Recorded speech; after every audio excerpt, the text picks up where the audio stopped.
तो कोल्हापुरातल्या शिंदे गटाच्या महाअधिवेशनाचा आजचा दुसरा दिवस आहे। मुख्यमंत्री एकनाथ शिंदे यांची कोल्हापुरात संध्याकाळी 6 वाजता जाहीर सभा होणार आहे। कोल्हापुरातल्या ताराराणी चौकामध्ये यासाठी मोठी फलकबाजी करण्यात आली आहे। या संदर्भातला घेतलेला आढावा पाहूयात।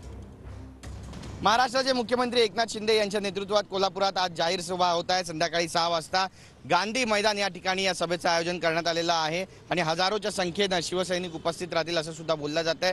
या अनुषंगाने संपूर्ण कोल्हापूर जे आहे ते शिवसेनामय झालेलं आहे। ठिकठिकाणी बॅनर्स पोस्टर्स आपल्याला पाहायला मिळतात। मी सध्या ताराराणी चौकात आहे। हा प्रमुख चौक मानला जातो आणि या ठिकाणी आपण ही सगळी दृश्य पाहतोय। ठिकठिकाणी जे आहे ते मोठमोठे होर्डिंग्ज आणि पोस्टर्स बॅनर्स लावून या सभेसाठी हजेरी लावावी अशा आशयाचे जे बॅनर्स आहेत ते या ठिकाणी लावण्यात आलेले आहेत। जनतेलाही आवाहन करण्यात आलेलं आहे। महाअधिवेशन आहे, त्यासोबतच जाहीर सभा आहे। बाळासाहेब ठाकरेंचा फोटो आहे, त्यासोबतच महाराष्ट्राचे मुख्यमंत्री एकनाथ शिंदे, आनंद दिघे यांचा फोटो आहे। एकच ध्येय एकच प्राण, शिवसेनेचा धनुष्यबाण अशा आशयाचे हे सगळे फोटो बॅनर्स पोस्टर्स जे आहेत ते लावण्यात आलेले आहेत। आणि सगळ्यात महत्त्वाचं म्हणजे आजची जी जाहीर सभा आहे त्यामध्ये मुख्यमंत्री एकनाथ शिंदे यांच्या धनुष्यबाणाच्या टोकावरती नेमके कोणकोणते नेते असणार आहेत, महाविकास आघाडीतले हे पाहणं सुद्धा तितकंच महत्त्वाचं ठरणार आहे। कॅमेरा पर्सन किशोर भोवडसह गिरीश गायकवाड, TV9 मराठी, कोल्हापूर।